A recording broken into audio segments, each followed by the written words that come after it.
여러분들 이 마태복음 14장을 보게 되면 우리가 그럼 22절부터 36절을 읽었습니다. 근데 마태복음 14장을 보게 되면 이 22절 이전에 두 가지의 큰 사건이 있습니다. 하나는 침례 요한이 목베어 죽은 참수당한 게 나오고 있습니다.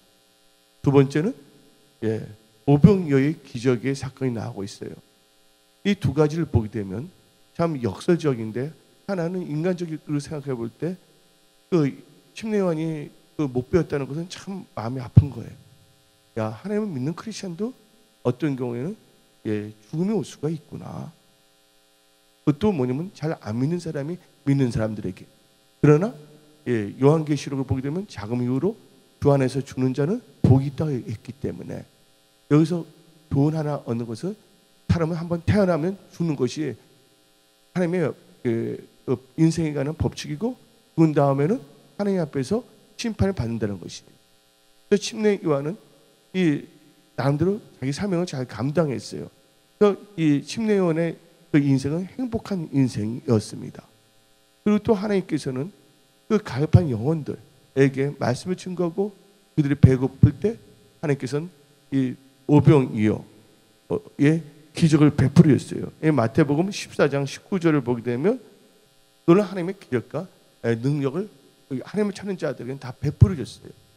오늘 이 교회 나오신 모든 분들 보게 되면 나름대로는, 오늘 일부 예배 나오신 분들은 나름대로는 다 하나님의 기적을 다 체험하신 분들입니다.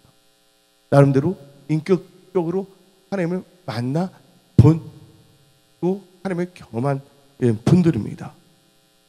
그런데 이 예수님께서 그 오병이어의 기적을 베푸신 후에 제자들에게 말씀하십니다. 너희들은 나보다 먼저 갈릴리 바다를 지나서 가 있거라. 건너가게 하고 계세요.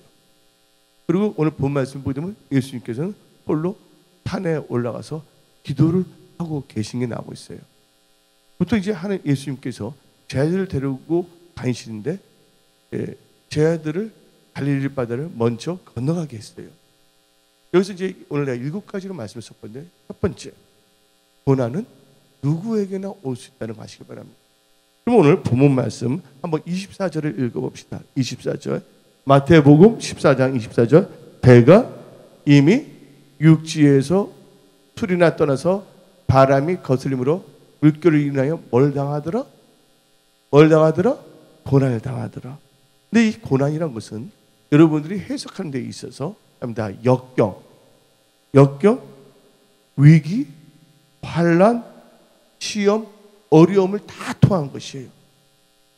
근데 사람들은요, 좋은 것을 원합니다. 순경을 원하지 역경을 원하는 분들이 없어요. 주님요, 이 손을 꼭 잡고 가소서. 이 할 때 뭐예요? 비바람이 몰아칠 때, 여러분의 인생이 있을 때 여러분들이 뭔가 그 고난, 역경은 여러분들이 원하십니까? 원하는 게 전혀 없어요. 어떤 분들은 가정에 위기가 올 수가 있고, 어떤 분들은 건강에 위기가 올 수가 있고, 또한 재정적인 위기가 올 수가 있다는 거예요. 고난을 환영하는 사람은 없습니다. 네. 그런데 환영하지 않지만 이 고난은 불청객같이 찾아온다는 거예요. 누구에게나. 여러분들, 여기서 이 항해한다는 게 나오고 배가 나와 있어요. 배란 것은 여러분의 삶을 의미하는 거예요. 여러분들은요, 이 세상이라는 바다에 여러분들이 뭐냐면 여러분의 인생의 배를 지금 타고 가고 있는 것이에요. 근데 그 인생의 배를 타고 갈 때 세상의 바다에서 뭐가 일어날 수가 있냐면 풍랑이 일어날 수가 있다는 거예요. 근데 여러분들이 넉넉히 견딜 수 있으면 문제가 될 수가 없는 것이에요. 그런데 그것이 여러분의 힘으로서는, 능력으로서는 도저히 못할 것이 생겼다면 여러분들은요, 아무나 할 수밖에 없어요. 처음에는 시도도 해보지만 나중에는 좌절하고, 나중에는 원망도 하고, 환경을 탓하기도 하고, 나중에는 낙담도 하고, 나중에는 엉뚱한 생각도 하는 경우가 있습니다. 근데 그 대표적인 케이스를 볼 때, 혈루증 여인을 보세요. 그 이스라엘 사람이에요. 그가 부자였어요. 혈루증이라는 병이 걸렸기 때문에 온 재산을 다 날렸어요. 마가복음 5장 25절에 12해를 혈루증 앓는 한 여자가 있어.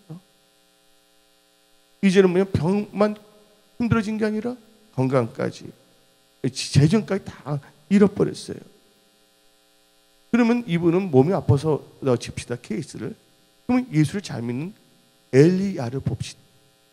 엘리야, 그 바알 선지자와 싸워서 이겼어요, 안 이겼어요? 이겼단 말이에요. 그리고 진짜 불이 내렸어요, 엘리야의 대단에. 그렇죠? 그런데 뭐가 임했습니까? 그 아합 왕의 부인 이사벨이 엘리야를 꼭 죽이겠다니까 그 두려워해버린 거예요. 그리고 어디로 가냐면 그 엘림 물을 갖고 날 죽여주라고, 하나님께. 그렇게 능력을 했고 뭐 했던 사람들 뭐가 온다고? 고난이 오는 거예요. 오늘 본 말씀 보게 되면 이 12제자들이 예수님과 함께 했어요.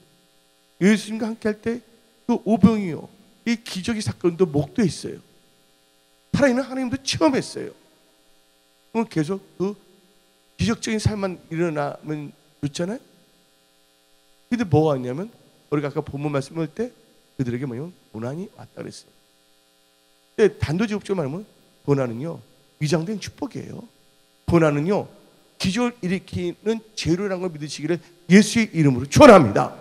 여러분들 지금 올 때 어떤 모습 같은 거에 여기 계신 분들은 좌절하지 않기를 부탁드립니다.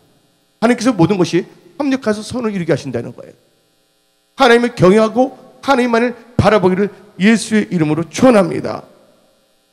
또 성경 말씀 고린도전서 10장 13절을 보게 되면 사람이 감당한 시험 밖에는 너희가 당할 것이 없나니 오직 하나님은 미쁘시사 너희가 감당하지 못할 시험 당함을 허락하지 아니하시고 시험 당할 즈음에 또한 피할 길을 내사 너희로 능히 감당하게 하시느니라. 또한 베드로전서 4장 12절 13절, 베드로전서 4장 12절 13절을 보게 되면 사랑하는 자들아 너희를 연단하려고 오는 불시험을 이상한 일 당하는 것 같이 이상히 여기지 말고 오히려 너희가 그리스도의 고난에 참여한 것으로 즐거워하라. 여러분들 이제 고난은 누구에게나 올 수가 있다는 거예요. 근데 고난이 왔을 때 그것을 어떻게 대처해야 되는가? 성경은 말하고 있습니다. 온전히 뭐냐면 기뻐하라. 근데 이게 고난이 닿아서 참 힘든데 그 고난 가운데 어떤 역사가 일어났냐? 24절에는 고난을 당했다 했어요. 근데 오늘 25절을 읽어봅시다. 25절 본문, 밤 사경에 예수께서 바다 위로 걸어서 제자들에게 오시니, 24절에는 고난을 당하고 25절은 제자들이 고난을 당할 때 힘들었어요. 근데 예수님은 배를 갖고 계셨어요? 제자들은 배를 타고 왔지만 예수님은 기도하셨잖아요. 기도하는데 제자들이 어떤지 다 알고 계시고 있거든요. 하나님은 전지전능하신 하나님이라고 아시기 바랍니다. 근데 그 제자들이 인생, 그 배가 풍랑에 만나고서 자초할 위기에 처했을 때 예수님께서는 그냥 내버려두지 아니하셨고 예수님께서 오셨던 거예요. 마치 죄인 우리들이 지옥 갈 밖에 없는 그 위기에 처했을 때 예수님께서 이 땅에 오셨어요. 나는 의인을 불러러 온 것이 아니라 죄인을 불러러 왔다는 것이에요. 오늘 여러분들의 문제가 큽니까? 근데 문제보다 크신 예수님을 바라보기를 예수님 축원합니다. 예수님께서는 그 고난 당한 제자들에게 찾아오신 거예요. 근데 어떤 경우에는 여러분 눈에 예수님이 안 보이기 때문에 오늘 이 설교를 통해서 이 말씀이 여러분한테 다가가는 거예요. 또 어떤 경우에는 전도하는 사람을 통해 갖고서 예수를 믿으라고 예수님께서 나타나시는 거예요. 모두 다 하나님께서 주관하신다는 걸 아시기 바랍니다. 예수님께서는 새벽, 그러니까 밤 사경인데, 밤 사경이란 것은 지금 시간을 보게 되면 몇 시인지 아십니까? 새벽 3시부터 6시예요. 밤 사경에 나와 있잖아요. 몇 시부터? 새벽 3시부터 새벽 6시까지를 말하고 있어요. 여러분들 새벽 3시부터 6시, 3시부터 한 4시 정도 보세요. 가장 무슨 때입니까? 어두울 때예요. 여러분 인생에서 가장 어두울 때. 또 이 새벽 3시부터 6시 보면 밤 사경인데 그것은 가장 공고할 때입니다. 다들 지쳐서 자고 있을 때예요. 또한 가장 뭐예요? 어두울 때는 시야가 보여요? 안 보여요? 시야가 보이지 않을 때예요. 가장 뭐냐면 힘들 때가 이 밤 사경을 말하는 것이에요. 지금 내가 깜깜한 밤에 헤매이는 것 같아. 지금 여러분들 인생이 지금 밤 사경에 처한 분들이 있습니까? 예수님께서는요, 근데 쟤들은 항해에 하는 도중에 어려움을 처했음에도 불구하고 고난 당했음에도 불구하고 그들 기도했어요? 기도하지 않았어요. 예수님께서 그들의 고난을 아시고 먼저 찾아오신 거예요. 지금 여러분들 생각에는 내가 지금 고난 당하는데 예수님 지금 뭘 하고 계실까? 아닙니다. 예수님 다 찾아오셨어요. 근데 여러분들 눈이 블라인드, 가려져서 지금 보지를 못하고 환경 보고 사람 보고 여러분의 육신의 생각을 골 때리게 하는 거예요. 그러니까 예수님은 찾아오셨지만 그걸 보지를 못하는 거예요. 그 사람들은 자기를 합리화시킵니다. 왜냐면 보세요. 아담과 하가 있잖아요. 죄를 범했을 때 하나님께서는 말씀을 찾아오셨어요. 아담아 너 어디 있느냐. 근데 그들은요 절대로 왜냐면 자기들이 잘못했다 말하지 않습니다. 자기를 합리화시킵니다. 내가 이제 목회를 하면서 느낀 것은 뭐냐면 사람들은 자기를 합리화한다. 여기 계신 분들 근데 하나님께서는 그 합리화한 것을 깨닫게 해주세요. 그래서 자기 자신을 부인하고 육신의 생각을 부인하게 하고 영의 생각을 보게 해주거든요. 근데 자기 생각으로 합리화할 때는 눈이 어떻게 되면 가려질 수밖에 없다는 거 아시기 바랍니다. 근데 하나님께서는 자기가 택한 백성들 그냥 내버려 두지 아니하시는 거예요. 이게 바로 하나님의 은혜입니다. 오늘 일부 예배 나신 모든 분들 여러분의 그 강구한 생각들 버리시기 바랍니다. 예? 자기 생각으로 뭔가 설득하려고 하지 마세요. 하나님은. 하나님 말씀에 내가 설득이 돼야 될 줄 믿습니다. 내가 하나님 말씀을 변경시키면 이단이 되는 거예요. 하나님 말씀은 내 생각, 내 감정, 내 삶의 태도가 변화돼야 될 줄 믿습니다. 그래서 예수님은 찾았어요. 가장 공고할 때. 시야가 안 보일 때. 여러분들 살다 보면 힘들 때 보면 어떻게 살 것인가 하고 깜깜할 때 있어요? 없어요? 예? 그럴 때 예수님께서는 오신 거예요. 근데 예수님 누구십니까? 빛이세요. 어둠에 헤매는 사람들에게 빛을 비추시는 거예요. 길을 인도하기 위해서. 근데 예수님이 오셨는데 찾아오셨습니다. 오늘 본 말씀 보니까 25절에. 근데 예수님이 찾아와서 그 고난 당하는 사람들에게 뭐를 하게 되냐? 세 번째는 이 고난은 믿음을 점검하게 합니다. 뭐를 한다고요? 믿음을 점검하게 합니다. 오늘 본 말씀을 봅시다. 25절 한번 읽어봅시다. 밤 사경에 예수께서 바다 위로 걸어서 제 아들에게 오시니 예수님 나타났습니다. 그럼 이들은 할렐루야 주님 감사합니다 해야 되는데 어떻게 됩니까? 26절 27절 한번 읽어봅시다. 제 아들이 그가 바다 위에 걸어오심을 보고 놀라 유령이라 하며 무서워하여 소리 지르는 거예요. 저 보세요. 뭐 했어요? 유령이라 했습니다. 믿음이 참 좋은 것 같았어요. 오병의 기적의 사건에도 같이 있었던 제자들이었습니다. 여러분들 이 고난을 당할 때 뭐예요? 진짜 믿음이 좋은지 아닌지 점검한 거예요. 아, 나 주일 성수인데, 나 11조 생활하는데 왜 힘드냐? 근데 예수님이 말씀을 주시거든요. 근데 예수님을 뭐냐면 주임을 여기지 아니고 그냥 유령으로 여기는 분들도 있을 수가 있다는 것이에요. 오늘 보니까 이 제자들인데 제자들은요 예수님을 뭐로 봤어요? 유령으로 봤어요. 베드로가 대답해 이르되 주여 만일 주님이시거든 나를 명하여 무리로 오라 하시네. 여러분들 그나마 베드로가 예수님을 뭐라고요? 주라고 불렀어요. 근데 주라고 부르는 것도 완전히 주라고 부르는 게 아니라 만일 의심을 갖고 나온 거예요. 여러분들 그들이 예수님을 같이 있을 때 그 많은 회중들이 있을 때 오병이어의 기적이 사건에 같이 있어서 참 예수님의 수제자들로 믿음이 참 좋은 것 같았어요. 근데 고난을 당하다 보니까 그들의 믿음을 바로 볼 수 있는 기회가 된 거예요. 이들은 어떻게 했냐? 11 제자들은 예수님을 유령이라 하고, 베드로는 만일 주님이시거든 의심을 갖고 예수님을 바라봤다는 거예요. 저 여러분들의 가정, 일터, 직장에서 뭔가 문제에 고난이 당했을 때, 위기가 당했을 때 하나님을 유령 취급하지 않으시기 부탁드립니다. 하나님을 의심하지 않기를 부탁드립니다. 예. 그래서 뭐냐면 믿음을 점검하게 하는, 나는 과연 예수님을 내 인생에서 어떠한 존재로 생각하고 있는가? 여러분들 예수님이 여러분 인생에서 어떤 존재입니까? 여러분 이용의 도구입니까? 아니면 찬양과 경배의 대상입니까? 여러분들, 예, 사람 이 말이 나와요. 어떤 분이 쓴 글을 보게 되면, 예, 위기는 하나님을 생각하게 만들지만 위기가 벗어나기는 사람들은 그 하나님을 잊어버린다.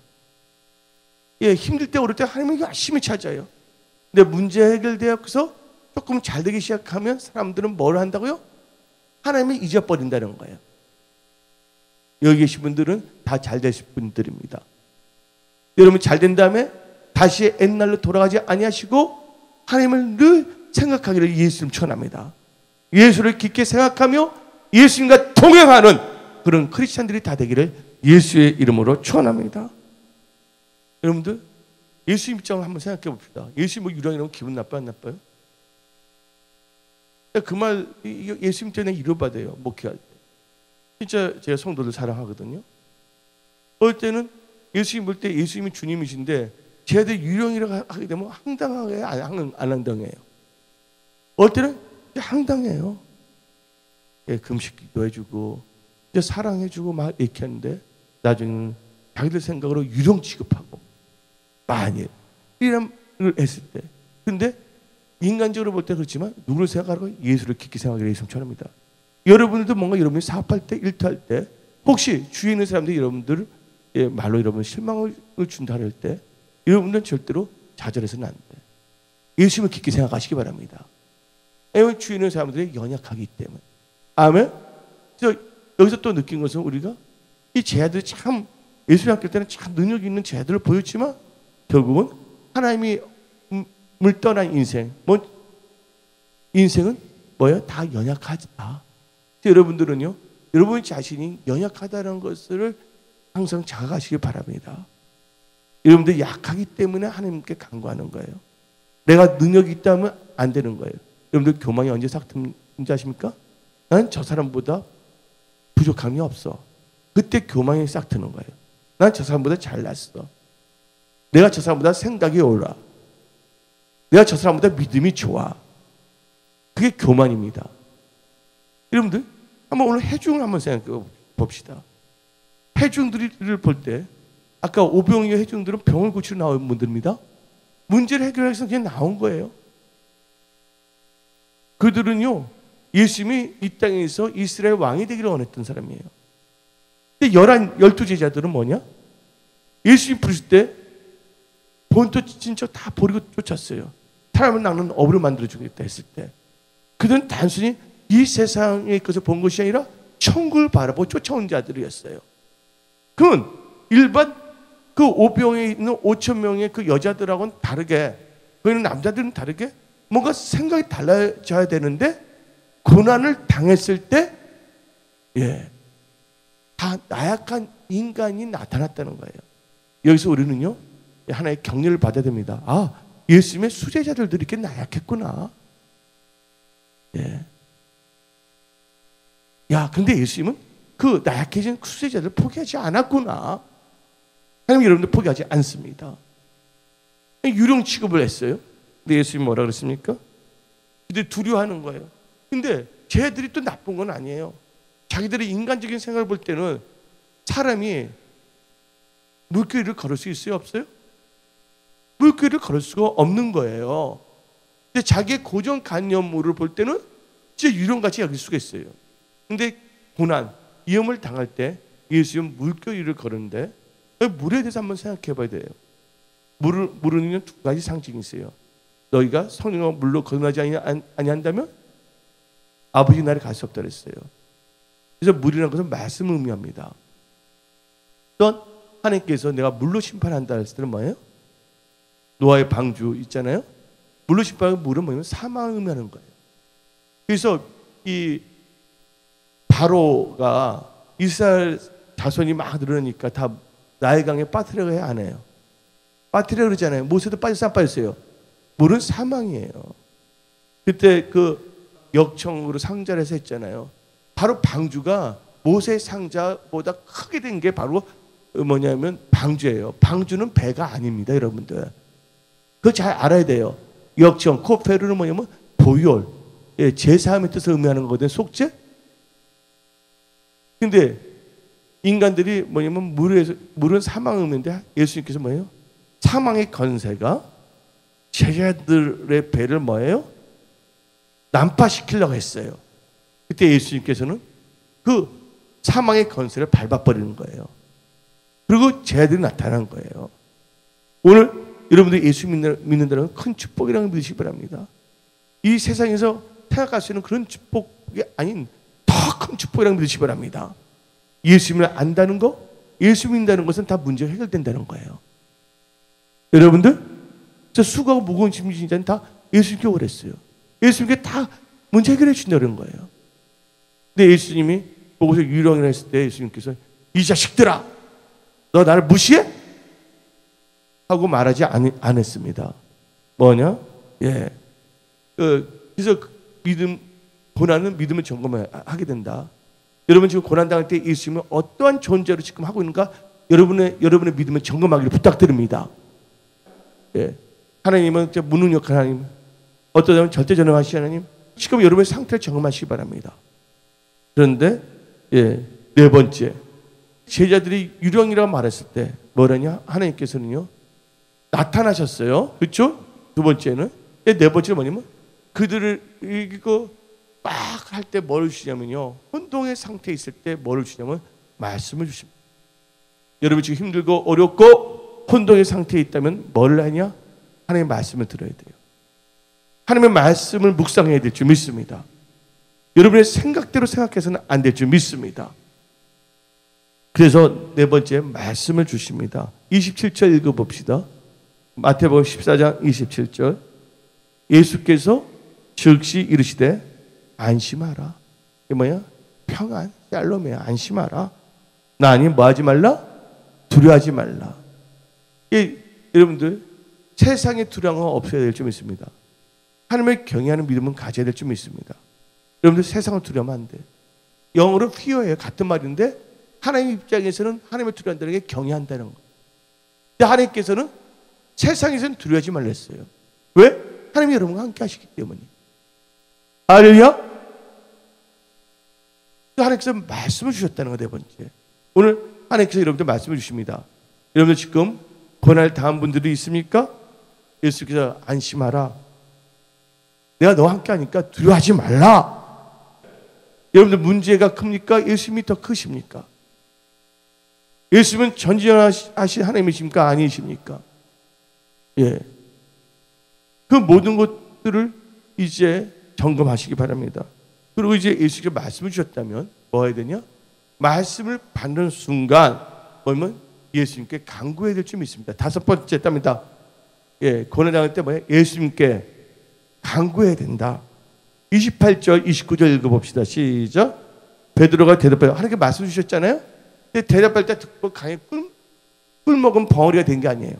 하나님께 주여, 만약 주님은 나를 명하사 무리로 오라 하소서. 하나님께 간구했어요? 간구하지 않았어요? 간구했어요, 여러분들. 그 지금 배를 난파시키는 건 뭡니까? 풍랑, 물이 아니에요? 물이잖아요.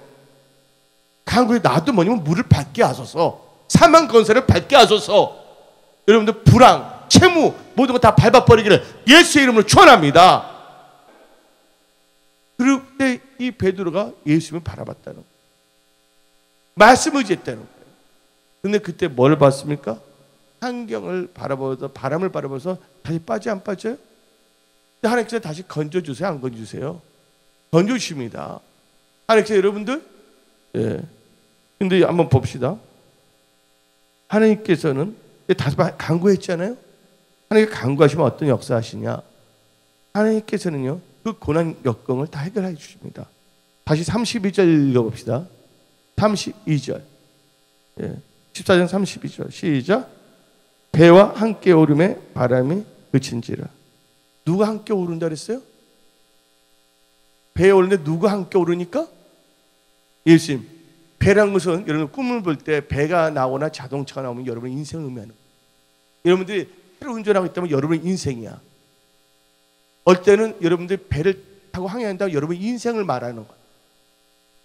근데 그 배에 누가 들어올 때? 예수님이 들어오셨을 때, 근데 들어오실 때 떡이 나면 딱 함께, 예, 하나님과 함께 하시기 바랍니다. 하나님과 함께 하시기를 예수님 전합니다. 함께 할 때 31절 다시 읽어보세요. 32절 시작. 배에 함께 오름에 바람이 그치니라. 바람이 뭡니까? 고난, 역경, 위기였어요. 모든 문제가 그쳤다는 거예요. 여러분 인생에 누가 함께 할 때? 예수님과 함께 할 때. 여러분들 예수님과 함께 하시기를 예수님 전합니다. 성경 말씀을 보게 되면, 성경 말씀을 보게 되면 나옵니다. 이사야 45장 7절 보게 되면요, 우리 인간들은 환난을 좋아하지 않습니다. 그러나 하나님께서는 빛도 창조했지만 어둠도 창조했거든요. 이사야 45장 7절 읽어보세요. 시작. 나는 빛도 짓고 어둠도 창조하며 나는 평안도 짓고 환난도 창조하느니 나는 여호와라. 이 모든 일을 행하는 자니라. 아멘. 모든 걸, 이 말은 하나님께서 모든 걸 다 뭐 하신다? 주관하신다는 거예요.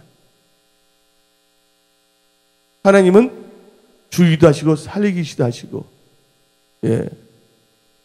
하나님은 가난하기도 하시고 부하기도 하시고 낮추기도 하시고 높이시기도 하신다고 사무엘상 2장 6절 7절은 말하고 있습니다. 여러분들 범사 열을 인정하시기를 예수의 이름으로 축원합니다. 딱 들어가는 순간 바람이 뭉쳤다는 것은 문제가 해결된 거거든요. 고난이 거기로만 그치면 안 돼. 마지막 7번째 뭐예요? 다 고난을 통해 믿음이 장성한다. 아멘. 오늘 본문 말씀 33절을 읽어봅시다. 배에 있는 사람들이 예수께 뭐예요? 절하며, 절한다는 경배한다는 뜻이에요. 절하며 이르되 진실로 하나님의 아들이시로다. 비로소 뭐예요? 예수님이 하나님의 아들이라는 것을 안전히 인정하게 됐다는 거예요. 여러분들이 이 고난을 통해서 여러분들의 믿음이 난파당하지 아니하고 장성하기를 예수님 축원합니다. 또 성경 말씀을 보게 되면 전도서를 한번 봅시다. 전도서 7장 14절. 아까 고난은 믿음을 점검하게 한다는 뜻인데, 전도서 7장 14절 시작. 형통한 날에 뭐예요? 기뻐하고. 이 기뻐한다고 하나님을 기뻐하시기 바랍니다. 공고한 날은 생각하라. 하나님이 이 두 가지를 뭐 한다고? 병에 투트랩 병에 가서 사람을 그 장래일을 능히 헤아려하지 못하게 하시니라. 여러분들, 여러분의 장래일을 알지 못하는 거예요. 여러분이 잘 돼가고 있습니까? 근데 여러분이 하나님을 인정하자고 여러분 생각대로 살고자 했을 때는 반드시 뭐가 오냐? 공고함이 올 수가 있는 거예요. 그러니까 형통할 때 누구를 깊게 생각해야 된다고요? 예수를 깊게 생각하고 형통할 때 더 겸손하기를 예수님 전합니다. 형통할 때 더 하나님 나라와 의를 먼저 구하기를 예수님 전합니다. 그리고 공고할 때 뭐예요? 좌절하지 말라고 해요. 공고할 때 뭐예요? 역경을 당할 때, 고난을 당할 때 뭐예요? 하나님을 만나면 된다. 하나님은 계속 보고 계신다. 이 때문에 말씀을 듣고 하나님과 함께하는 삶을 사시기를 예수님을 전합니다. 그래서 이 고난을 통해서 뭘 하게 되면 하나님의 아들이라는 걸 깨달는데, 그게 어디에 연결되냐? 시편 119편 71절이 나와 있습니다. 시편 119편 71절을 보게 되면 고난당한 것이 뭐라고요? 내게 유익이라. 이로 인하여 내가 주의 율례를 배우게 되었나이다. 하나님의 말씀을 깨닫게 되면요, 그 말씀이 여러분들 위대한 인간을 만들어주는 거예요. 여러분들이 위대한 인간이기 때문에 말씀을 깨닫는 것이 아니라 하나님의 말씀이 여러분의 인생을 깨닫게 한다는 것을 믿으시기를 예수 이름으로 축원합니다. 그러면서 욥기 23장 10절을 봅시다. 욥기 23장 10절에 욥은 다같이 말합니다. 욥이 고난이 당했잖아요. 위기가 왔었잖아요. 근데 그가 어떻게 했어요? 나의 가는 길은 오직 그가 아시나니 그가 나를 단련한 후에는 내가 정같이 나오리라. 아멘. 오늘 결론을 내리겠습니다. 결다 보시기 바랍니다. 사람은 고난 좋아하지 않습니다. 환난 좋아하지 않습니다. 역경 좋아하지 않습니다. 그러나 어느 누구에게나 뭐는 올 수가 있다? 고난, 역경, 환난 다 올 수가 있다. 야곱을 보세요. 삼촌 라반으로부터 제사를 다 받았어요. 그리고 이제 야복 강가를 건너를 할 때 위기가 왔어요? 안 왔어요? 에서가 왔잖아요. 죽이려고 찾아왔잖아요. 근데 그가 그 위기를 원했어요? 여러분이 고난당할 때, 위기를 당할 때 여러분들 그것은 어느 누구에게나 다 올 수 있다는 것을 생각해야 되는 거예요. 그래서 이 고난 가운데 어떤 역사가 일어나냐? 예수님께서는 여러분 찾아오세요. 근데 찾아와 있는데 뭐를 아냐? 이 찾아오셨지만 그 세 번째 고난 가운데 뭐냐면 그 예수님이 예수님인지를 알지 못하는 사람도 있어요. 유령 취급하는 분도 있어요. 또 만일 주님이 계시다 그러면서 다시 한번 예수 믿는 믿음에 대해서 뭐냐면 나의 신앙을 뭐 하게 된다? 세 번째가 점검하게 된다. 예? 평토한 날과 공고한 날을 통해서. 네 번째는 믿음을 점검하려고 할 때 하나님께서 뭐를 주시냐면 다른 사람이 유령 취급했잖아요. 그때 하나님께서는 그들을 내버려 두지 아니하시고 말씀을 주신다. 나니 너희들 안심하라. 두려워하지 말라 하고 말씀을 주신다는 거예요. 오늘 여기 계신 분들에게 말씀을 주신 거예요. 근데 예수가 나니 안심한다. 너희들 두려워하지 말라. 그 말이 무슨 바람을 멈출 수가 있을까? 하고 또 의심하면 골치 아픈 거예요. 오늘 주일 예배 설교를 통해서 내 문제가 엄청나게 큰데 그 말씀을 통해서 워낙 내 문제가 가볍다면 해결될 수가 있지만 지금 내 상황은 아웃 오브 컨트롤, 내가 어떻게 할 수가 없는 것 같아 하고 생각한다면 여러분들 문제 해결되지 않습니다. 하나님께서는 이 단순한 심플한 이 말씀을 통해서 여러분 받아들일 때 돌파 승리의 역사를 주신다는 믿으시기 바랍니다. 그리고 뭐요? 하나님 네 번째 말씀을 주고 다섯 번째면 베드로 뭐해서 하나님께 간구했어요, 안 간구했어요? 나도 물결을 사망 것을 걷게 하라고, 나도 채무 영을 끊게 하라고, 나도 질병에서 치유되게 하라고. 뭐 해야 된다고요? 간구하기를 예수님 축원합니다. 그래서 제가 볼 때는 그 12제자들 11명의 제자 때문이 아니라 한 명의 믿음을 보신 거예요. 베드로의 믿음을. 그리고 그 간구할 때 있으면 함께 하셨기 때문에 함께 배로 올랐을 때 뭐가 있습니까? 바람이 멈췄다는 거예요. 역경이 끝났다는 거예요. 그리고 다시 문제 해결되고 잘 되는 것만 감사하지 말고 뭐를 해야 된다고요? 역시 하나님은 하나님이십니다. 그래서 이 믿음이 고난을 통해서 장성되기를 예수님을 축원합니다.